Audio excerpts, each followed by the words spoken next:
was August when this started. The days have turned into months. For all I know, it's October by now. I wasn't supposed to stay in 1939 as long as I have, but something happened. Comic magazines, a whole lot of them. Issues that don't even exist appeared on my doorstep. I was confused. And then again, a second batch. Who could be doing this? Who could have discovered me? I had to get to the bottom of this.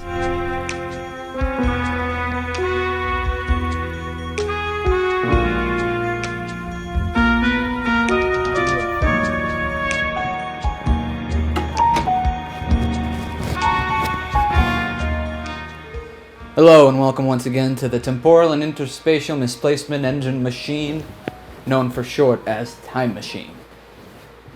This shindig is the Marvel Project, an ongoing series where I travel backwards in time and read every Marvel comic book ever published as it's being written. Now that was the idea, at least, to travel through time. See, I'm still stuck in the year 1939. I've been far too busy putting the screws in this here case to actually get around to moving forward. See, I've come to the conclusion that this mysterious benefactor will only leave me the goods when I finish with the previous batch. So, to get more clues to my mystery, I have no choice for now but to keep on talking. In this video, we're going to be taking a look at the comic books released in the year 1941. Starting things off, here's Marvel Mystery Comics number 15, released in January of that year. But real quick, before we get into it, that trench coat was extremely hot. Like, there's not really air conditioning in the time machine, and I've been wearing that thing for way too long. I mean, sure, I went out in the rain to investigate the clues, but what, you think I'm not going to investigate inside as well? And I gotta wear the trench coat while I investigate. So this jacket is coming off, and we're just going to have the suit for right now. Until I feel like we need this again. We're just doing the suit today. If you're new here, these early comic books are all anthologies, meaning they're all collections containing multiple stories in every issue. First, we've got the Human Torch. In a continuation from the last issue, the Human Torch hunts down the evil defectors of a fire-based cult and their hideous Cyclops monsters. Coalflam, the leader of the operation, robs several banks by commanding the Flame Ogres to melt the metal doors. Torch destroys the police chief's window and flies back to the Flame Temple to check on his buddy Khalif. I really hope it's coming out of the Torch's paycheck every time he flies through the chief's window, because seriously, he does it all the time. I mean, I have never seen that guy use the stairs. The Torch arrives to find Khalif dead, shot by Coalflam. The killer gets away, leaving Torch to deal with the fire monster let loose on Broadway. This turns out to be a distraction, as Coalflam has sent another monster to break into the Federal Reserve. Our hero arrives just in time to finish off the beast and fight Coalflam. The fight is close, but in the end, justice prevails, and the murderer is sent to prison. Now, to be fair, Coalflam is yet to be tried in a court of law, so legally speaking, he's only an alleged murderer. So do keep that in mind. Prince Namor, the Submariner, decides once again to try to force Lynn Harris to marry him. Hold up, how do his boots go over his little ankle wings? Like, there's little cutouts for them and everything? Like, how does that even work? Clearly, this is the most troubling part of the story so far. The Prince of the Ocean knocks out a cop and steals his uniform so he can get to Lynn and Luther's home undetected. When he gets there, he opens with, "Greetings, chicken," and proceeds to absolutely brutalize Luther. Lynn tries to shoot Namor with a gun, so he punches her in the face. Yeah, no, that boot thing is wild. Namor forces the two humans to come with him to his home so Lynn can be the princess of Aquaria? Did we know it was called that? I don't think we did. Anyway, once they get there, of course Luther has to undergo his special surgery that will turn him into a submariner. Once the anesthesia wears off, Luther springs to action, stabbing his surgeon, grabbing Lynn, and making a run for it. The two turn a wrong corner and the prince notices their escape. He tracks them down and once again assaults Luther. Allegedly. Terry Vance, the schoolboy sleuth, accompanies his reporter friend Deadline Dawson on a story. The pair, along with Terry's monkey sidekick Dr. Watson, investigate the living conditions of some nearby housing when they stumble across a corpse. Shockingly, this actually isn't the first time this exact situation has happened in a Terry Vance story. Anywhere that kid goes, a corpse is sure to be. Terry calls the police, who arrive with the coroner and deduce the cause of death to be starvation. Terry Vance remains suspicious, however, as the dead man's only recent visitor was his son, who left behind food and candles for his father. Desperate for clues, Terry and Dr. Watson hide in the corpse's closet that night, when from nowhere appears a mysterious intruder. After witnessing the stranger take the candle, Terry alerts police and they all immediately chase the man to the building's roof, where he disappears. Mere moments later, the man returns, because he is a master criminal. Terry stays one step ahead of him, leaving a trap fashioned from a rope tied to a broomstick tied to a door. I haven't seen anything this deadly since the alarm clock tied to a mousetrap tied to a gun. Terry interrogates the intruder, who is revealed to be the dead man's son. It turns out that the candles give off a poisonous gas, which is what killed the man's father. He signs a confession, and Terry leaves him alone in a room with an armed monkey, while he goes to alert police. He is arrested for his alleged crimes, and the story ends. Now, I don't know if I have to say alleged if we get a written confession from a criminal, but just to be on the safe side, I'm going to refer to all of his actions as alleged crimes or allegations. I don't want to risk a lawsuit by this guy's estate or something. Next is a story with no pictures, a classic fixture of Marvel Mystery Comics. Now, according to a comment I got on a previous Marvel Project video, these no picture sections, as I've been calling them, were actually put into the early Marvel issues so that they qualified as magazines and could get lower postage rates. I did my own research into this, and it appears to be true from what I can find, so shout out to Yancey Nietzsche, however you pronounce that in the comments, so shout out to you for letting me know about that. And from what I can tell, this is basically just a way for Marvel Comics, or at the time they were T.I.M.E comics, just to save a few pennies. Anyway, back to the show. The Vision has the distinct honor of having the least interesting story so far. In a collection of 7, there's always going to be at least one that doesn't hit. It's not a big deal. Anyway, Harley Stone plots to take his elderly aunt's sizable inheritance. Lynn, the only other beneficiary in the woman's will, accidentally summons the Vision, who arrives whenever Smoke is around. We've only ever seen the Vision show up when it's convenient for him to show up, but based on the logic of Smoke being a pathway to other dimensions, you'd have to imagine that there's someone out there just taking a smoke break, and then the Vision arrives, and it's like, I'm here to save your day, and it's like, what are you gonna do, get me a better job? The Vision beats up 2 guys who were sent to kill Linda, then gets in a big fight with Harley and his guys. He's defeated, but Harley, not knowing the obvious rules about how smoke is a gateway to other dimensions, accidentally re-summons him and is instantly brought into police custody.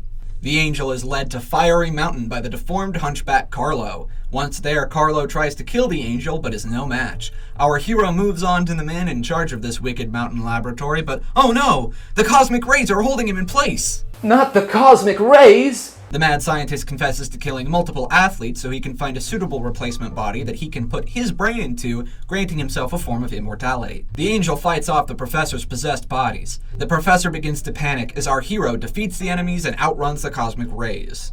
Does this make Angel canonically faster than the speed of light? Because it doesn't read that way. I'm still not sure what this guy's powers are. The scientist sets his own lab on fire, feeling all the pain from his brain-sharing athletes. The lab explodes and the old man's brain with it. He dies and the story ends. A moment of silence for our fallen friend, Carlo. So long, Carlo. We hardly knew ye. Electro, the marvel of the age. No, wait, but Carlo? In Titan City, a huge mysterious metal ball crashes into a skyscraper, causing countless deaths and terrible havoc.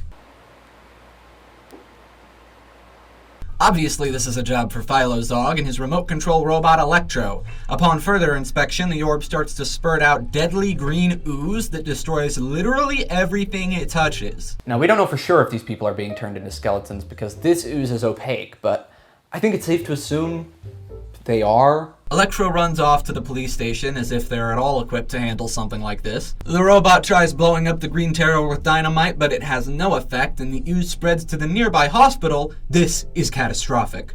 The Green Terror stops right before it reaches the hospital, leaving it seemingly the only building still standing in Titan City. Zog decides to put to use the hospital's new Radium Ray. Radium Ray? Radium was right there. He encounters Loroth, the creator of the vile substance. The madman gets away in his plane, leaving Electro behind to use the Radium Ray to clear out the ooze entirely. Electro breaks into Loroth's lair using his built-in helicopter back. Here we learn that the Green Terror is actually made out of crabs. Loroth explodes the laboratory with him inside, and then the wreckage sets on fire. The doctor is dead and the day is saved. That was an apocalyptic event. Can Titan City even recover from something like that?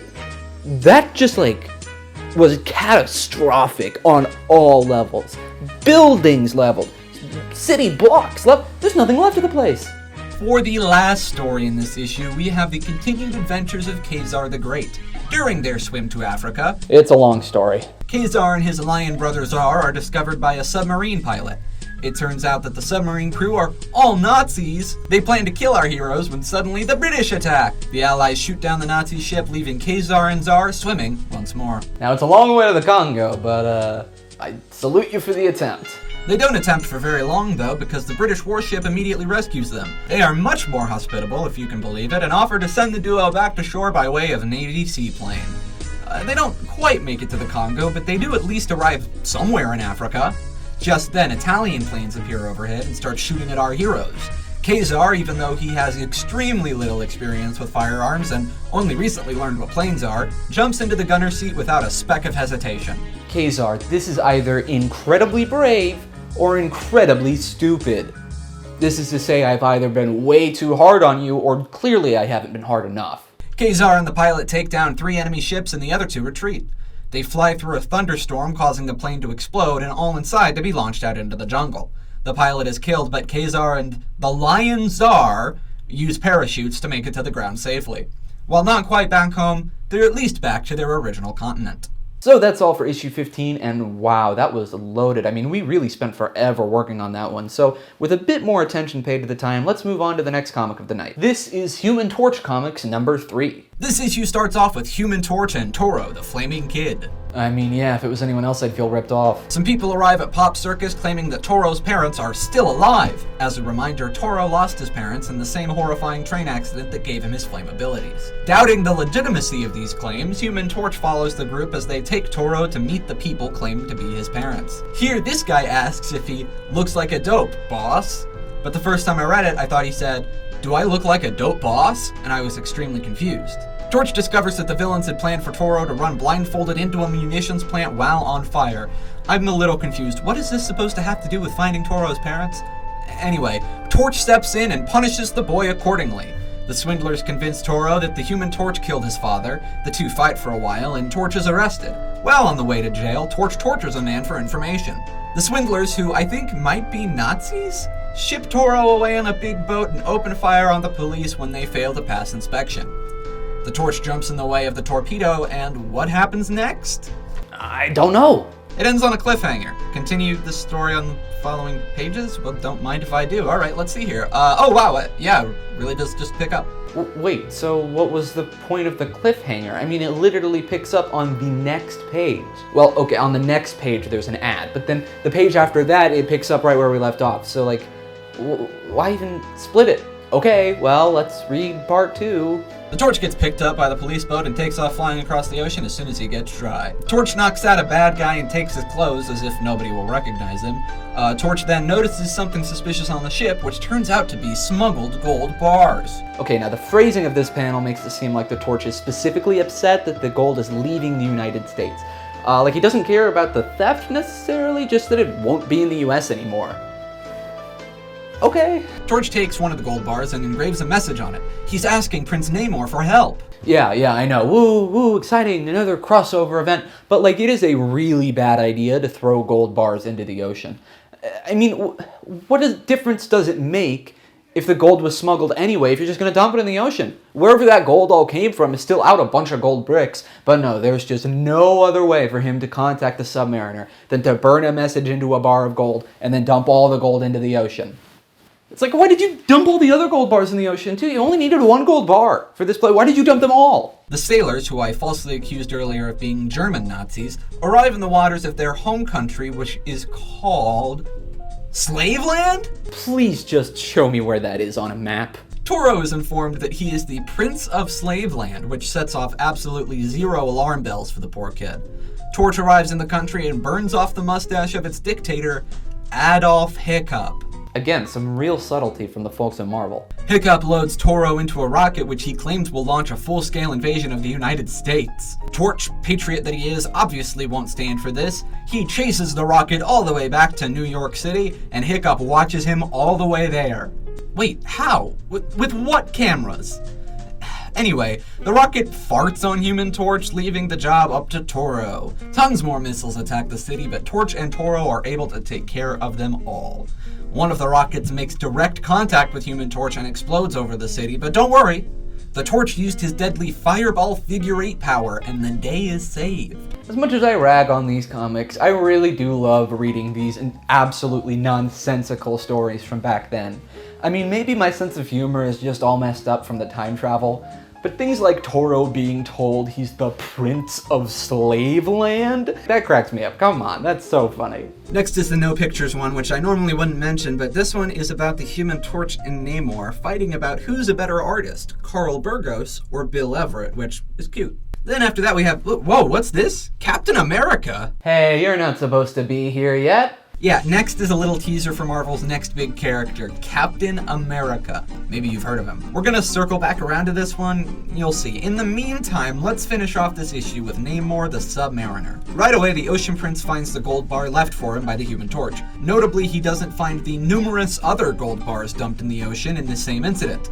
Namor calls the police and specifically requests Officer Betty Dean, our old friend. When they meet up, Namor correctly points out that the Torch did not leave any meaningful details on the gold bar, he just scribbled help. Now, to be fair, in the Human Torch version of this story, he does write a few more details on the gold bar. So I'm guessing there was some kind of miscommunication between artists here, because in the Namor one, the gold bar simply reads, Namor, help. Namor sneaks on a boat that turns out to be occupied by Nazis, explicitly from Germany this time, none of that slave land stuff. The Germans give Namor the ultimate punishment. Bring out the boots! Animals! Human Torch happens to be in the area and saves Namor. This must be after he and Toro stopped all those bombs? Torch catches the Submariner up to speed and the Prince immediately orders a squad of Aquarian submarine planes to bomb the enemy battleships. The invaders are defeated and Namor is bestowed a Medal of Honor by current President Franklin Delano Roosevelt. A nice conclusion to this story. What's that? There's how many more pages? Suddenly another invasion of the United States begin, and who else to stop it but Namor? He rushes off to save the day with the help of his planes with big magnets, I bet you forgot about those, which lift the battleship into the air and put them somewhere else. Namor uses chemical warfare to melt the skin off his enemies, and the threat is defeated. A parade is held in the hero's honor. Okay, now the story is over. I gotta say, we've been on a pretty good streak in terms of interesting stories so far, but that last issue, especially the Namor story, was a good reminder of the time period we are in. This issue was cover dated January 1941, so before the attacks on Pearl Harbor, and before America got really involved in World War II. The further we get into the war, and the closer we get to that event and the fallout from it, we're going to see a lot of these books kind of turn into something more resembling military propaganda. Again, we will circle back to that later. Now, I'm no historian. Heck, I had to invent time travel just to go back and read a few comic books. But I think I get a pretty good idea of some of the things that we're going to start reading soon, and I just want to establish that context before we get too into it. Okay, back to the show. On a slightly different note, next up we have Marvel Mystery Comics number 16. Since we already talked about these characters in this video, we're going to enter into a brief lightning round. That's right, only 3 issues in and we're already doing a lightning round, but trust me, it's going to be worth it. Now, in case you're new around here, the lightning round means I'm going to be summarizing all these stories in 50 words or less. But just a quick reminder that those rules are completely arbitrary and made by me, so I can break them whenever I want. Now, when I said the lightning round was going to be brief, I really meant it. We're only going to go over 2 issues in the lightning round, and that's the next 2 issues of Marvel Mystery Comics. They were published back to back, and you already know all those characters. This is going to be just a little mini lightning round, and then there's going to be a series of things that I want to talk about in more detail, and then we'll get into our proper lightning round of the episode. Anyway, let's kick this off with Marvel Mystery Comics number 16, specifically with the Human Torch story. New York is in all sorts of trouble. Fifth columnists, saboteurs, the Submariner, and now a full-on blitzkrieg over the city. Okay, this is a lot to drop on me in like 2 pages. The man behind all this, well, actually just that last one I think, is called Pinhead. He and his men attempt a takeover of New York City using a bunch of military equipment that I guess he just has. Human Torch takes care of the problem and Pinhead burns to death. We end with a tease for another Submariner crossover next month. That was basically 50 words if you don't count lightning round. Namor forces Lynn and Luthor to accompany him to Portugal, where he once again intends to end the war. There they beat up a bunch of Nazis, then go undercover in their base. Namor falls down an entire flight of stairs and then explodes the place. Upon learning about a scheme in Japan, he decides he needs the help of the Human Torch. Philo Zog is mind-controlled by a villainous prince bent on taking over America. Join the club. A cop witnesses the robot whipping some guys and sends a strike force after them. Zog snaps out of it, gets shot, and sends Electro to save the day. The prince blows up the building with our heroes still inside, but Electro is explosion-proof, so he and Zog survive.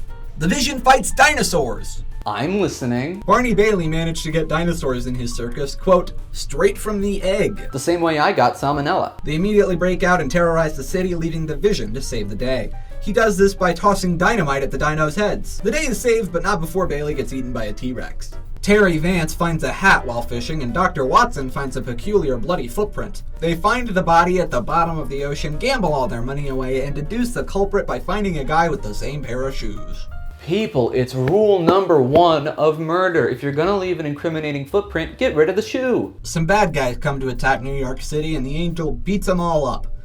Nothing especially interesting in this one, just some classic Angel violence. Moving on, Kazar, finally back in his home turf, finds that Sarput has taken over the jungle in his absence. He has a fight with the man that ends with Sarput getting stabbed in the neck. This does not affect him even a little bit. Anyway, just when things are looking bad for Kazar, Traja the elephant tramples everyone and saves the day. Sarput's castle falls and the jungle knows peace once again. Wow, what a successful lightning round so far. We've been staying under 50 words this whole time. We've had no trouble with that. Don't fact check me. Let's go ahead and start reading the next one. Marvel Mystery Comics number 17. That's right, 2 issues of Marvel Mystery back to back, so let's waste no time in figuring out what's gonna happen next. I've been on the edge of my seat.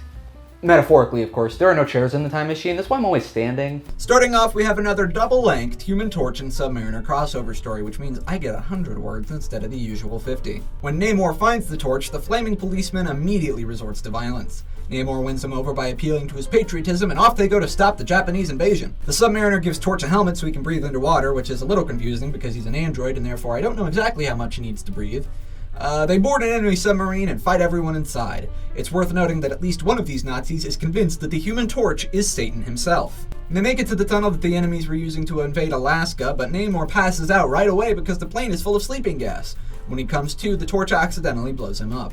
The explosion also takes care of the whole secret operation, so all that's left for our heroes to do is report this to the governor and go their separate ways. Weirdly, they don't seem to acknowledge their previous meeting in Human Torch comics, so I'm gonna just assume and make it my personal theory that these issues happen out of order. So this one actually happened first, and then Human Torch happens next in the timeline. There's no way for us to really prove this is true.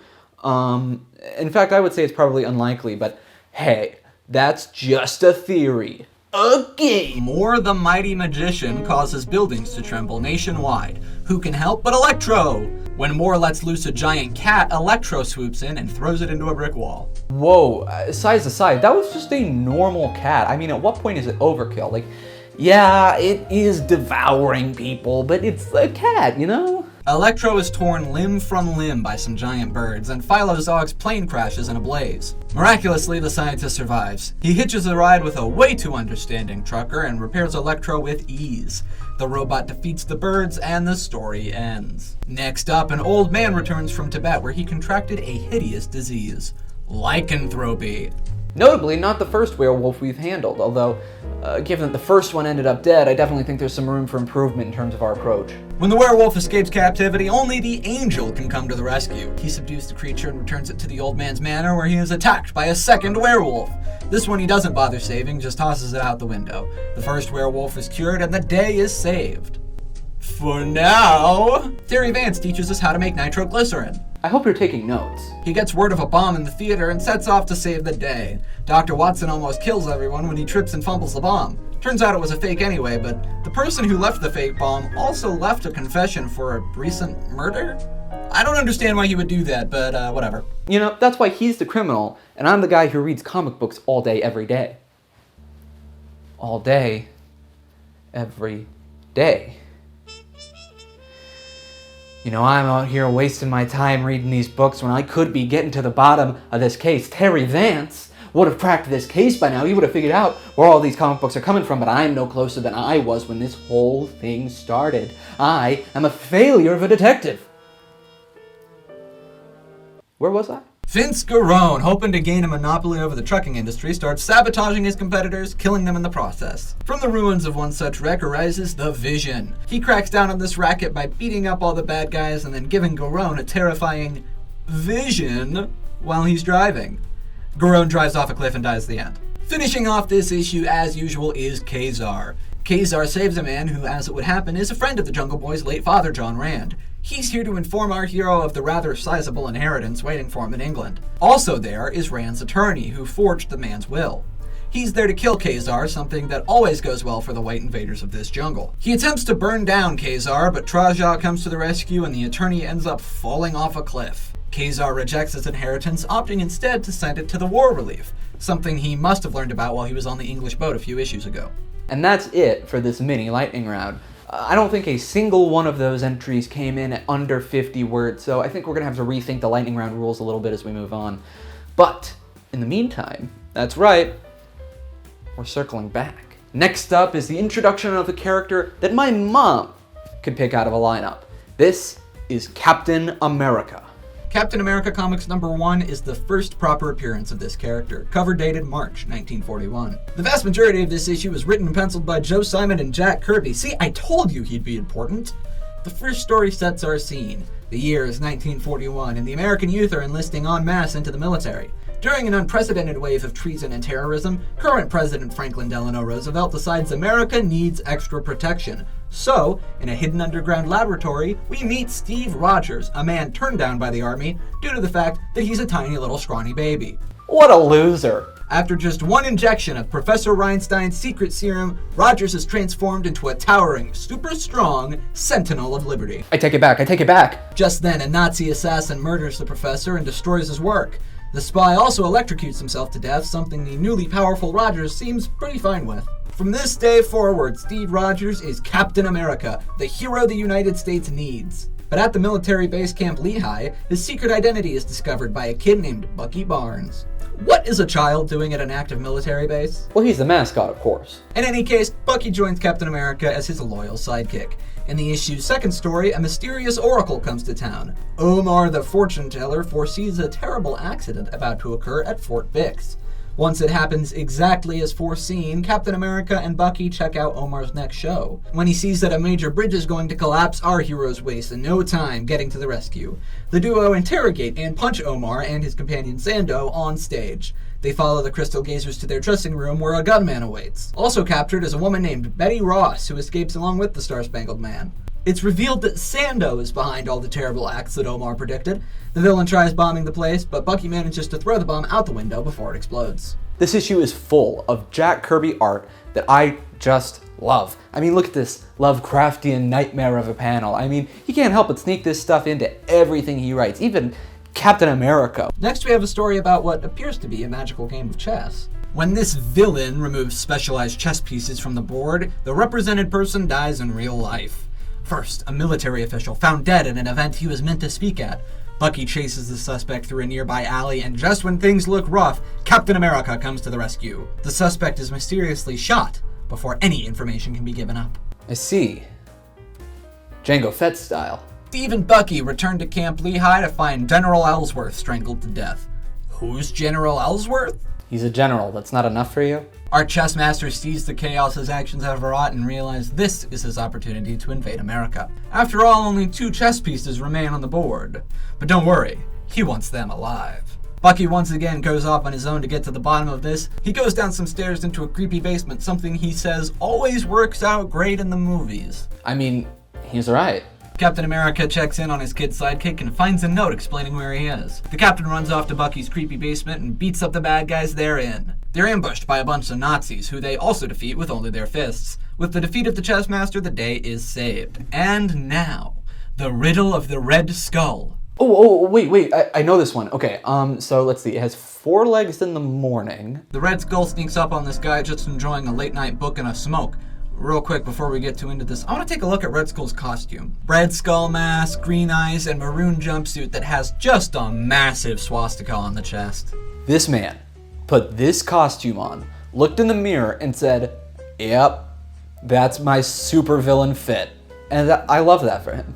It's so on the nose. Red Skull forces the man to look at death. Upon hearing about this, Captain America leaps to the rescue. Bucky, despite being told to stay behind, goes off on his own to find the Red Skull. He gets beat up and imprisoned. Cap comes to the rescue and defeats the enemies, all except for the Red Skull, who gets away and vows to return. With more murder? This is the most cartoonish villain I've ever read. I love this. He's so evil. Red Skull, true to his word, kills again, this time breaking into the home of one General Charles Manor. He once again forces his victim to look at death, then crosses the man off his list. So the list, of course, is the 5 people that he's planning on killing. So we have Major Croy from the beginning. Then we have General Manor, of course. Captain America and Bucky, obviously that one makes sense. And then the 5th one, which, as far as I can tell, and this could be wrong, but I believe it says TCNRSU. Clearly the most dangerous one of them all. Cap and the Red Skull have a fight that ends with the Captain knocked out. Red Skull prematurely crosses his name off the list, and we get a better look at number 5, which apparently says COIPIOI?N or something to that effect. Before Red Skull can finish the job, Bucky comes flying through the window. Cap springs to life and punches the skull so hard that his helmet shatters. It turns out that the criminal is none other than the head of Maxon Aircraft Inc. He kills himself, and when asked why he did nothing to stop it, Captain America says, "I'm not talking." When the captain files his report, he claims that the Red Skull and Maxon were 2 separate individuals, preserving the man's legacy forever. But why? The man was a literal Nazi. I mean, the outfit, he straight up killed people. I mean, I don't understand his decision, but okay, go for it. There are 2 non-Captain America stories tacked onto the end here, starting first with Hurricane, who I think is the same as Mercury from the last video. It would make sense if it was just a renamed version of the same character, since that story was also done by Jack Kirby. Some highlights of this one include Hurricane making a cab fly because it was going too slow, Hurricane spinning in a circle real fast, and who could forget, Hurricane joining an underground crime ring. Sorry, what was that last one? Calm down, he's just undercover so he can get to Satan, I mean Pluto. Hurricane briefly pretends to be the angel Gabriel before engaging in an all-out duel against Pluto. Hurricane is victorious, and with the fight ends our story. The final story in this one is called The Tuck Cave Boy. In this one, a guy fights a woolly rhinoceros. Most of this is about a guy telling a story to Tuck about somebody else. This has been a really good issue, but if I'm being honest, I'm having a hard time caring about Tuck Cave Boy. And that is the first appearance of Captain America. I gotta be honest, I was completely ready to write this one off as just wartime propaganda, a jingoistic monument to the American military. And it is kind of that, but it's also one of the best stories we've read so far. It's fun, it's campy, and Jack Kirby is really going hard with some of this art. This was actually refreshing and a good read. I would recommend it. Now moving on, something that I hope is just as interesting. Namor the Submariner joins the ranks of Cap and Human Torch as one of the first Marvel superheroes to get his very own book. This is Submariner Comics #1. The first story consists almost entirely of Namor fighting Nazi boats and submarines. Everything is gray or blue, and the art is, in a word, uninspiring. And since every comic during the war years has to be a monument to American sensationalism, every Nazi that the Submariner fights goes down extremely easy, and the stakes remain way too low. This all adds up to a comic book that's just kinda... If nothing else, Bill Everett is really leaning into the whole Namor is a huge jerk angle. Even when fighting some of the most unlikable villains in history, Namor still manages to come off as a little mean. And this isn't an insult. It's fun watching this guy throw fits and threaten people and roast everyone around him. The strength of Submariner Comics #1 is in the character work. Even when the plots are repetitive and the art leaves something to be desired, at the end of the day, Namor is an interesting character, and you enjoy reading him. The other Namor story here is slightly more interesting. Namor needs radium to heal his people. Yeah, apparently radium was used all the time during this time period in medicine, and so a lot of these stories revolve around getting radium back from the bad guys. Same with asbestos. People who fight Human Torch often wear asbestos suits because it's fireproof, but like... that can't be good for you. As it happens, all the radium in New York City has been stolen. So if Namor wants to end the sickness that plagues his home, he has to get it back. He ends up in the sewers with some kid who gets lost and floods the place. Namor decides to bring the kid along with him for the mission, which, okay, sure. Namor steals an ambulance and who's inside, but the kid, hold on, but he was in the sewer, I thought. No? He got beat up in between panels? Okay. Namor threatens death to the ambulance driver and ends up at the docks. He's just gonna fight another boat? I mean, it was interesting at first, but now it's like, How many Namor stories are we going to read where the climax is him ripping open a hole in a steel hull or breaking off a piece of a propeller so a boat goes flying sideways and everybody crashes and then he just goes home? I mean, it really starts to get repetitive after a while. Wait, is he fighting a shark? Yeah, Namor, beat that shark. Beat that shark that has radium in it. Yeah, kill that radium swallowing shark. You're the best. Beat up the shark. He beats up the shark, gets the radium, sinks the ships, and goes back home. The end. Also, real quick, did I miss something? Because suddenly everyone's referring to Namor as the Emperor? But it's like the Emperor was a different guy and Namor was the Prince. So like, did I miss a page? Like, did something happen and I just glossed over it? We get a surprise visit from the Angel before we wrap this up, and I assure you that this is a completely unrelated Red Skull. The Angel saves a woman from being assassinated and then fights a white guy. After the battle, the thing turns into a skeleton-like form. Does that count as someone getting turned into a skeleton? I feel like that counts as getting turned into a skeleton. Angel makes sure this woman is safe and then is jumped by the military police? This is a minor setback before the Angel sets off after the would-be assassins. He swims to their location and kills them both. He enters their castle where he hears the woman scream. He fights another white guy before figuring out that they're zombies. He saves the woman, explodes the zombies, and escapes through a secret passage to the cemetery. That's all for Submariner Comics #1. I gotta say, I think that Angel story was a lot more interesting than either of those two Namor stories. I mean, I understand that it's a product of its time, and the stories are gonna be about fighting in World War II, but I just think there's so many more interesting directions you can take the story of Namor, who, need I remind you, is the ocean-dwelling Prince of the Sea. But the only storylines he ever gets are just fighting in the front lines or kidnapping women. Next up, we have a return to a book that we haven't actually read in a while. This is Daring Mystery Comics #7, introducing a full new crop of characters for the very first time, so I don't know, get ready. At the German embassy, secret Nazis plan their conquest of America when in comes the Thunderer, defender of justice. He ties up the offenders and drags them out of the embassy with a little note attached for the FBI. I'm sorry, is the FBI just supposed to take this note as evidence? Are you saying that I could write a note that just says, "More evidence to come, signed the Time Traveler," and then they'll just arrest anybody who happens to be tied up? Because if so, I've got some people to tie up. Thunderer and his civilian guise of Jerry Carstairs receives a hidden message played over the radio. Photographer Eileen Conroy, Carstairs' girlfriend, I think, is in grave danger. He rushes to her rescue just in time to beat up the bad guys. He does so, and Eileen escapes in the commotion. She grabs a picture of the Thunderer in action, and it's so good that she gets a bonus.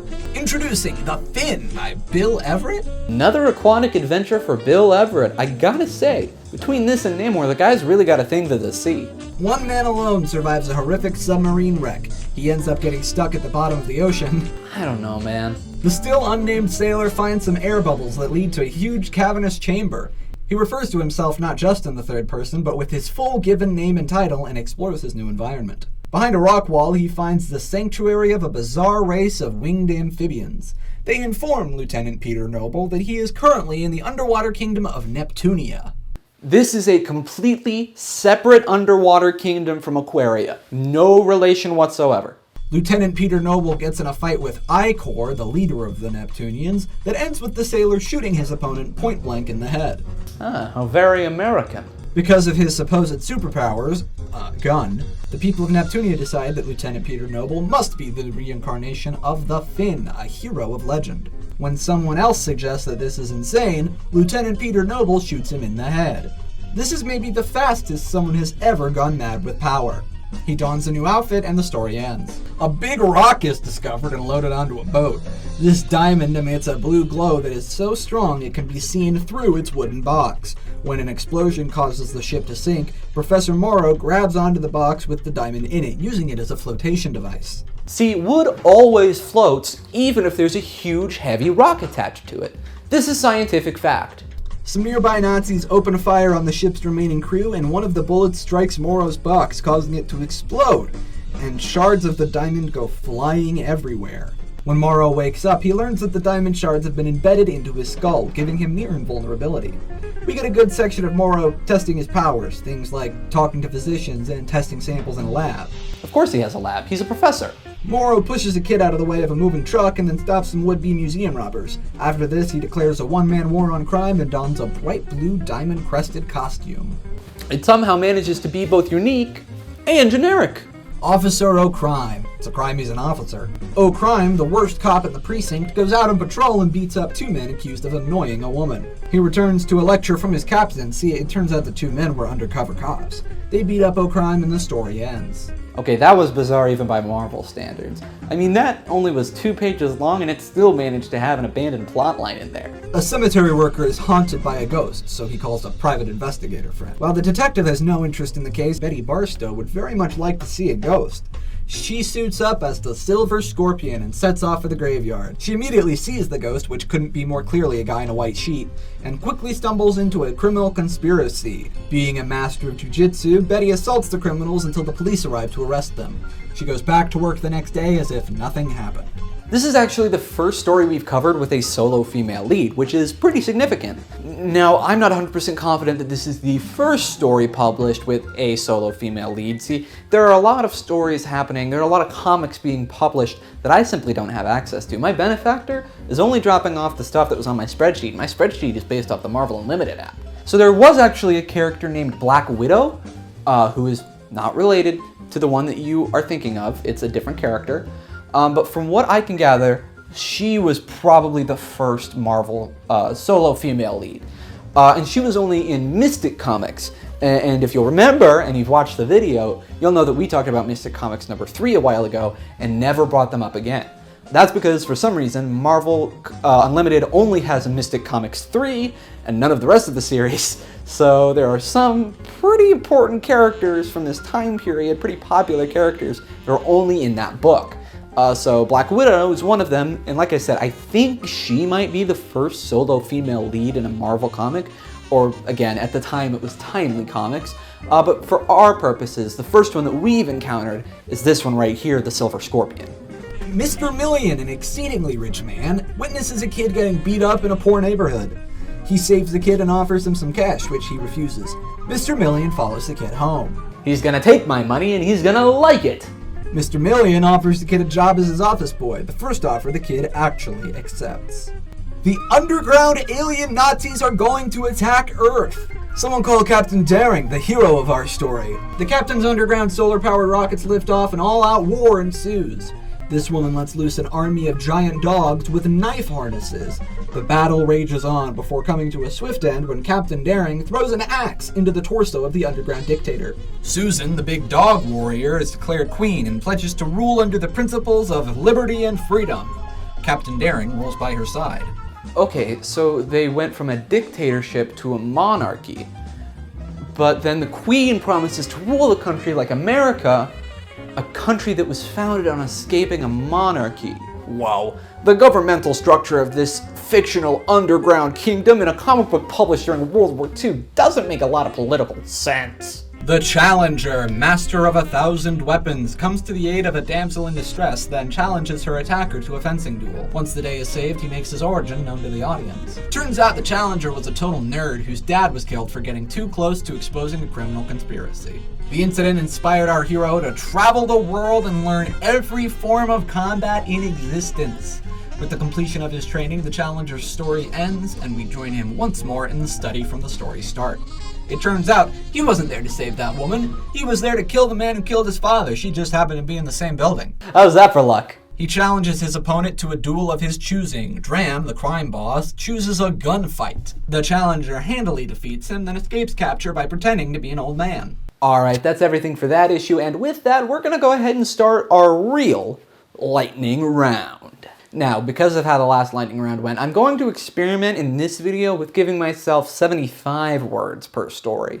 And if it doesn't work, we'll change it back for next time. Alright, let's read these books so I can get back to my investigation. This is Marvel Mystery Comics number 18, cover dated for April 1941. The Daily Bugle?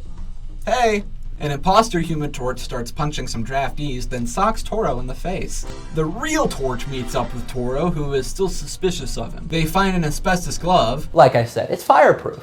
Toro traps Torch in Namor's tubular trap, then gets blown away by a grenade. Torch tortures some henchmen for some information, then finds the imposter Torch. The faker imprisons Torch in water, then fights Toro once again. He loses, and our heroes turn him in. Namor meets back up with Lynn and Luther behind enemy lines, then takes them back to his homeland to be his prisoners once again. They request some paid time off, which the Submariner refuses.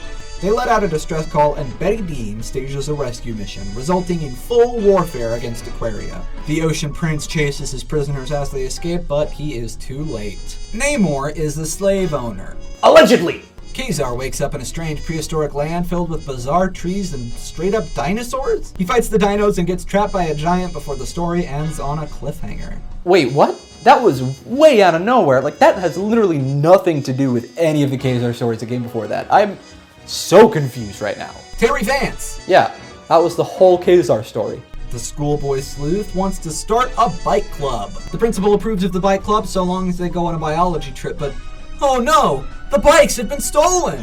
Do you remember when Terry was solving double homicides and beating up dangerous criminals? I do. Fights break out over the missing bikes. Terry, Dr. Watson, and Deadline launch their investigation. It's all a scheme by the owner of the bike shop and none other than the school janitor! I shoulda known. Distant planet Torsa has flown wildly out of orbit and is causing chaos on Earth. None other than our own Marvel of the Age is sent out to fight the invading Antons. The creatures overpower Electro and use him as their weapon. Philo Zog, in a last stand, reactivates Electro from an underground generator. Electro does his signature robot punch, a mountain explodes, Zog almost burns to death, Torsa explodes, and the story ends immediately. Some bad guys commit a murder and pin it on the DA. The Vision arrives to set the record straight. He beats up all the grunts before making his way to the big boss. He dodges a bullet shot by the boss, fatally shooting a henchman. The police arrive just in time to witness the shooting, but barely miss the disappearance of the Vision. Lastly, for this issue, we have the Angel. More specifically, Chapter 1, Claws of Death, the Angel in the Cat's Paw. Dr. Lynn from the Werewolves story is killed before our hero's eyes. The smoking gun, the cat's paw. Now, what is the cat's paw? I don't know exactly. A weapon of some sort? Or maybe a token left behind by a killer to sort of mark their prey? I don't know, you tell me. The Angel fights some guys and is led at gunpoint into the lair of the cat's paw. The criminal is named that, a separate entity from the mysterious artifact. This is a furry of some sort. What next? Find out next month. Next up in this lightning round is Captain America Comics number 2. Now, I really liked the last one, so let's see if we can keep this trend going. 3 Captain America stories make this issue's lineup, starting with Captain America and the Mystery of the Deathless Monster. Oh boy, I wonder if he's gonna kill that monster. Big green monsters attack America, but our favorite captain, sorry Captain Daring, is saving the day. A fight breaks out between a large... Yeah, I've been doing my best to sort of talk around or not explicitly show a lot of the racism that's been in these books so far. But as we progress further into the war, we're going to see further examples of offensive stereotypes, of outdated and offensive terminology. We might even see some straight up slurs, mostly in regards to Japanese people. Japan and the US, not exactly allies during World War II, and so Captain America, being something of a spokesperson for his country in the Marvel Universe, yeah, definitely gonna have some beef with Japan. Again, I'm no historian, but further into the war, this is gonna be much more of a problem for us, and it's, like I said, it's gonna be even harder to talk around, so I just want to get that out here right now, that there's gonna be some pretty nasty stuff up ahead. I'll try not to show a lot of it, but like I want to make it very clear. There is straight up racism in these comics that's going to be hard to avoid. Getting back on track, Bucky and Cap keep fighting all the big monsters until Cap gets captured and Bucky gets away. The two team back up and defeat their enemy with a cannon. In the next story we have today, Captain America does drag. I mean, I can't say I was expecting that. Bucky and Cap, deep in disguise, fly to Europe and save the life of Henry Baldwin. They pass through Nazi-occupied Paris, a situation that makes the captain say, "Not my problem right now." They arrive at Buckingham Palace, where they fight more, then follow those enemies to a concentration camp? Oh, okay. I wasn't expecting that one either. It's a In retrospect, maybe I probably should have. Cap and Bucky sabotage the Nazi cannons and save the day. The Wax Man can create a perfect wax replica of any face, then put these replicas onto the real person's face, suffocating them. This is just something he does, I guess. Bucky and Cap stumble upon a wax senator and decide it's time to step in. But before they can do anything, Bucky is taken by the Wax Man. Cap rushes to the rescue to find the heads of our killer's previous victims just on a shelf. Cap beats up the Wax Man and reveals his secret identity. It was the mayor all along. Continuing from the last issue, we have Tuck Cave Boy. Tuck once again does nothing to the whole story, and instead the action goes to his companion, the Cro-Magnon Man.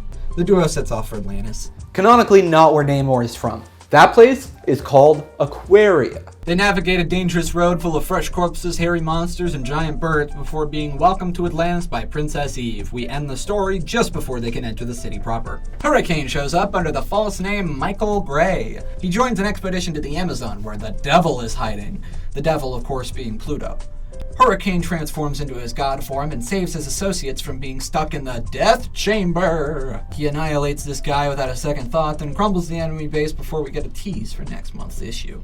Now we've still got plenty of lightning round to go, so let's move right along to Human Torch Comics number 3, our last issue, that's cover dated for April 1941. Criminals are disappearing across the city, including Jimmy Wilson's dad. No, anyone but him. Not Jimmy Wilson's dad. The police find him dead and Torch launches an investigation. Toro is kidnapped and only Torch can help. Torch's rescue mission involves stealing an excavator and radio tracking. Torch gets to the boat where Toro is, but gets trapped in a box. He's saved when Toro drills a hole in the floor. The criminal Blackjack manages to escape. A cliffhanger ending? No, you can't make me wait for this story. Who knows how long it'll be until we get to the next issue. The story picks up on the next page. Again, why split it up? In the fight against Blackjack, Toro gets shot in the shoulder. Yes, you heard that right. The Human Torch's child sidekick got shot by a gun. Torch destroys the plane that shot Toro, then rushes him to the hospital. Torch starts hunting down the gangsters who took part in this injurious scheme. Toro keeps escaping the hospital to try and help. At one point, all the baby incubators stop working, which is no problem for Toro. Torch finishes off the bad guys, and the case is cracked. Up next, the Submariner. Namor now has his own line, a recurring role in the Human Torch comics, and of course his regular spotlight in Marvel Mystery Comics. That's 4 stories a month for Bill Everett to personally write for the Submariner. That's a lot. Anyway, in Alaska, a life-saving serum is needed. However, it's stuck in the continental US and no method of transportation is going to be fast enough. No method except for Namor, that is. The Submariner swims across the ocean through frozen waters. A plane crashes, freeing him from his icy tomb. He takes another plane, quickly saves a flooded town by causing a controlled gasoline explosion, then makes the delivery just in time. The Patriot, a character first introduced in a no-picture story, fights yellow-clad terrorists in the wake of an important skyscraper's destruction. He crashes a truck into the bad guys, then holds aloft the terrorist leader while giving an impassioned speech to a crowd of true Americans. Also, something I should probably point out, the print quality in Human Torch comics seems to be a little lower than that of Marvel Mystery Comics, which is completely understandable. I mean, that's their flagship title. I assume it's just a difference in budget. They're doing the best they can. It's not important. I thought I would point it out because I noticed, and you probably noticed too. Okay, back to the show. Marvel Mystery Comics number 19 starts with Toro getting his arm broken. This kid absolutely cannot catch a break. Torch receives a tip about a new crime boss named The Hag, while Toro, right back in the hospital, starts wantonly attacking people. What's gotten into him? Well, he needs a flame transfusion. Clearly. Torch donates some of his flame to Toro, saving the kid. While Toro recovers, Torch hunts down the Hag. After a quick fight, Hag targets a radio station, Torch blows up the station, and everyone inside dies. The end. Lynn and Luthor have successfully escaped the clutches of the Submariner, and Namor is not taking the loss of his slaves very well. While moping, Namor gets the idea to use the Trojatros. Now, the Trojatros, as we all know, is a mechanical albatross costume that Namor can hide inside of and fly around. This is something he's always had and that we are intimately familiar with. Well, in combat with the Nazi camp, Lynn and Luthor are attacked by the Trojatros. Namor exits the bird suit and laments all the violence of late. Namor makes an alliance with the humans to take down the Nazis and end the war again. Kazar is still in Dino Land and makes friends with the giant that almost killed him. Then he fights this monster, and then in the last 6 panels, more humans come to the Dino world and immediately leave. Wait, okay, is this really going to be the new status quo for Kazar? This is insane. Terry, Vance, and friends take shelter from a thunderstorm in a seemingly abandoned house. When strangers join them, they decide a prank is in order. They dress up as ghosts, about as convincingly as the guy from the Silver Scorpion, and quite literally pull the rug out from under one of the guys. They threaten one of the men into selling his land to build a park, then shed their disguises and tell him he's a regular guy. Well, Electro is back, and you expect me to read all that? I mean, what is that art to exposition ratio? That's horrible. Anyway, Electro fights some floating gray hands. Before you ask, they do bleed. They're later revealed to belong to a big gray man. The villain of the story kills himself before Electro can even fight him, and that's not even mentioning the wild gorilla on the loose. An advocate of peace and narrowly avoids a Nazi execution thanks to the Vision. Vision loads the man into a plane, then flies him to safety. That's it, the story is really uneventful. You gotta run out of ideas eventually. The Angel, in the fight with the Cat's Paw's men, falls into a massive pit. He fights his way out of the criminal's lair, then gets word of a masquerade ball happening later that night. The perfect place for a supervillain. He nearly stops her at the ball, but gets thrown off the balcony before our car chase cliffhanger ending. Next up is the final issue of our lightning round. This is Captain America Comics number 3. The Red Skull returns! He was never dead! Yes, I love that guy. He's hilarious. The Skull, with his new touch of death, goes on another killing spree. Captain America and Bucky are on his trail when Skull gets his hands on the blueprints for a huge drill machine. While our heroes are busy dealing with this catastrophe, a phony Cap and Bucky perform for a crowd, but are quickly pointed out to be frauds. Red Skull doesn't get the memo, though, and hangs them both. Captain America does not stop this. Cap and Skull fight briefly, but the Red Skull pulls out a bomb and explodes our heroes. The villain dies in the explosion, for real this time, and the story ends. Okay, well that was well over 75 words, but I feel like that was interesting enough to warrant the exception. Also, Captain America could have stopped those guys from being hanged. He was right there. You're canceled. Our next story is The Hunchback of Hollywood and the movie Murder, and right away, this feels offensive. A film producer, against the wishes of the studio, insists on putting an anti-fascist message into his medieval drama. He is swiftly killed for this. We will never forget the sacrifice that this hero made for his art. I did immediately forget his name. Steve and Bucky, along with many of the soldiers at Camp Lehigh, work as extras on the film, which has continued production despite the sudden death of its producer. During the filming of a jousting scene, people start really dying. The immediate suspect? Character actor Goris Barloff. Best known for his work as Frankenstein's monster. The actor insists he's innocent, but no one believes him. Bucky gathers all the soldiers to storm the castle the murderer hides in. Turns out, the killer was this other guy the whole time, and confesses as soon as he starts fighting Captain America. Okay, not generally the best criminal strategy, but you know what? Good for you for trying something new. Next up is your typical no-picture story. This one is actually the Marvel debut of a young writer going by the name of Stan Lee. Yeah, never heard of him. Okay, let's move on. Famous thief the Butterfly has announced his next heist. Okay, clearly you need to take a lesson from Red Skull, because you guys are all terrible criminals. Giving out your plan before you've won. Printing the details of your next crime? I mean, these aren't even rookie mistakes, these are just stupid. It's like you want to get caught. Sure enough, the Butterfly steals a diamond, but he leaves his costume in the basement for some reason. Cap fights some bad guys, then encounters the Butterfly. He unmasks the criminal and saves Bucky. Oh yeah, Bucky was trapped in a sarcophagus or whatever. Anyway, now we get to read Tuck Cave Boy.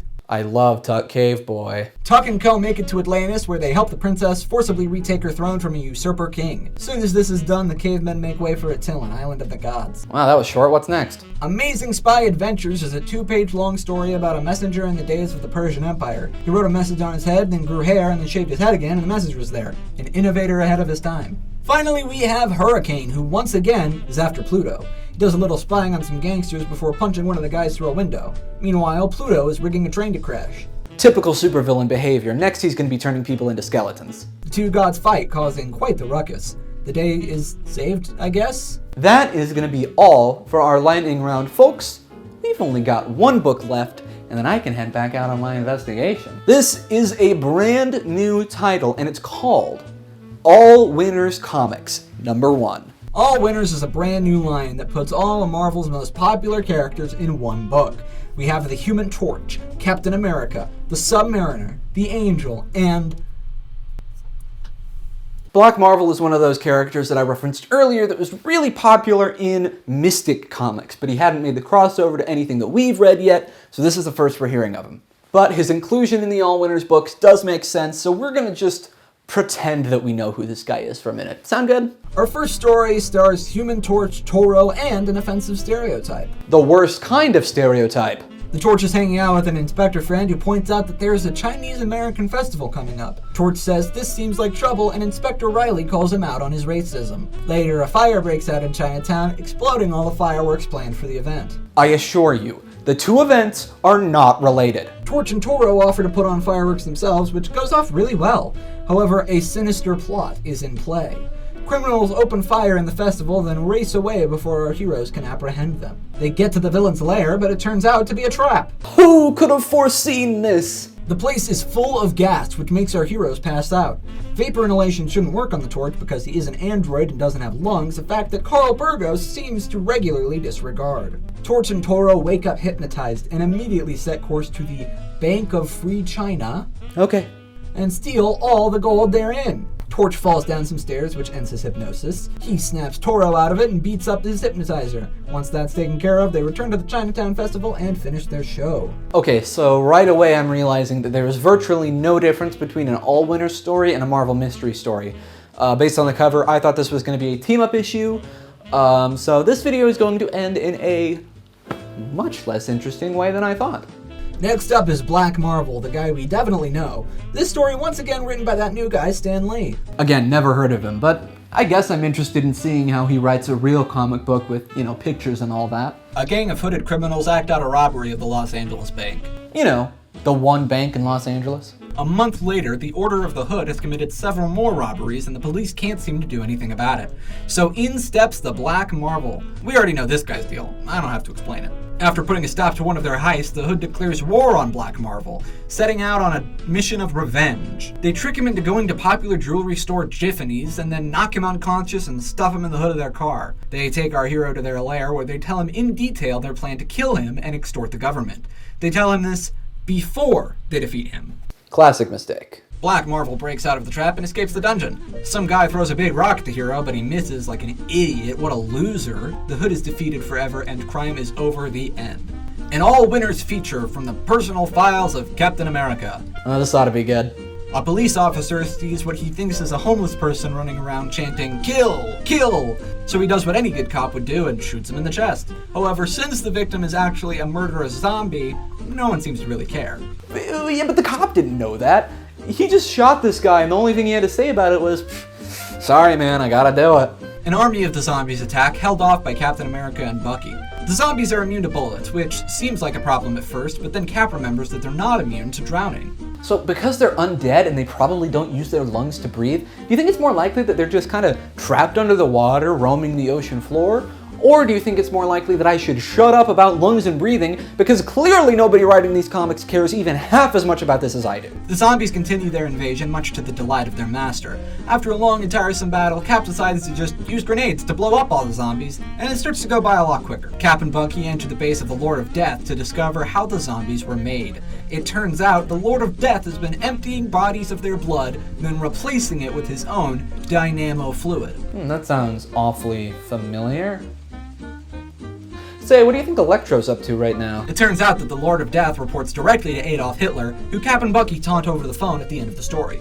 Real quick, the no-picture story in this one is actually pretty cute. It's about this kid who basically imagines all of the all-winners coming to meet him in real life, so technically it's the first time a lot of these characters interact, even if it was only in a dream and there's no pictures of it. Namor investigates some random boathouse and decides to follow the boat, and it turns out to be a Nazi boat. So he beats up the crew and then stops a boat head-on collision, and then he gets knocked out and saved by a woman who was aboard the non-Nazi boat, and then he comes to, finishes punching the Nazis, and meets back up with the woman. Then they go to the Coast Guard and the story ends.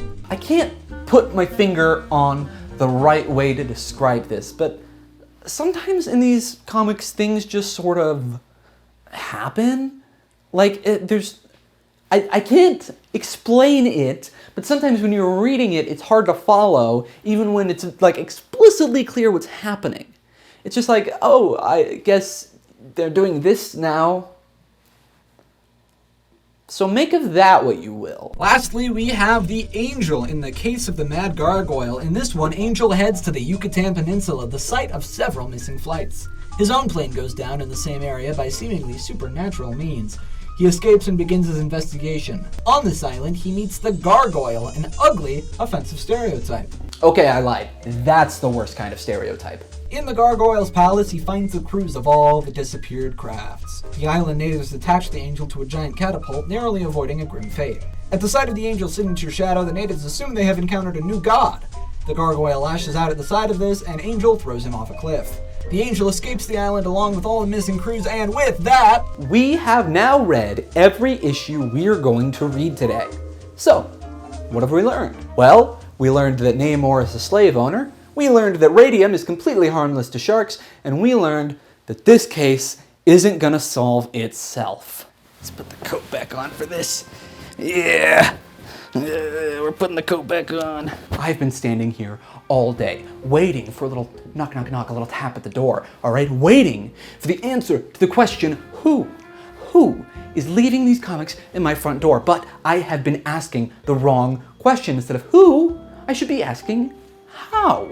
How do they know exactly what comics I need? How do they know where I am? And how do they know when I'm exactly done talking? This has brought me to one conclusion. The person leaving me these comics is me from the future. I have decided I'm going to test this theory. How am I going to do that, you ask? How am I going to figure this out? I am going to travel forward in time to June 1941. This is going to serve two purposes. One, I'll be caught up with comics. I won't be living in a distant past reading comics that don't exist anymore. That'll just be a good quality of life change. But for another, it'll be a move that future me won't expect at all. Unless, of course, I remember doing this, and so I know to not be there when I show up. Oh, okay, maybe this isn't a great idea, but even flawed ideas are worth testing if they're interesting enough. And that is the fourth thing we've learned today. Let's go to the control room. All right, we are here in the control room. Yes, that's right. The control room is the one with the Godzilla poster, and it runs on GameCube controller. Well, I've been Isaac, and if you need me, I'll be in 1941 seeking the answers to my numerous questions. And thanks to the innovation of time travel, I've got all the time in the world. In theory, of course. See, I haven't actually tried going forward in time yet, only backwards. As long as my calculations are correct and I put in the right inputs with this here controller, I shouldn't have a problem at all. See, by my calculations, the chance of the whole thing blowing up or going catastrophically wrong is only like 10%, so it's probably nothing for us to worry about at all. So